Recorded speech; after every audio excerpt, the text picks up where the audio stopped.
পলাতক স্বৈরাচারের মতো একটি গোষ্ঠী আবারও নির্বাচনকে বাধাগ্রস্ত করার ষড়যন্ত্র করছে।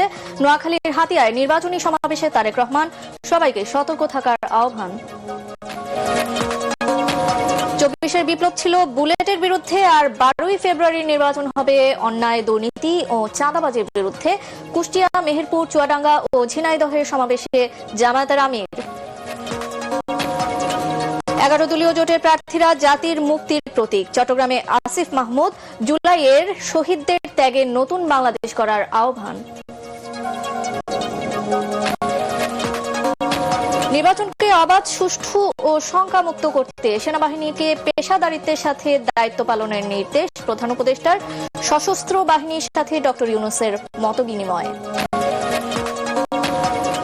চাংখারপুলে 6 জনকে হত্যার ঘটনায় সাবেক ডিএমপি কমিশনার হাবিবুর সহ 3 জনের মৃত্যুদণ্ড, 5 জনের মেয়াদে সাজা। ফাঁসির দণ্ডপ্রাপ্ত 3 আসামির সম্পত্তি বাজেয়াপ্তের নির্দেশ। রাজধানী জুড়ে প্রার্থী সমর্থকদের দিনভর গণসংযোগ। প্রচারণার সময় ঢাকা 11 আসনের এনসিপি প্রার্থী আরিফুল সহ সমর্থকদের উপর বিএনপি নেতাকর্মীদের হামলার অভিযোগ, আহত 12।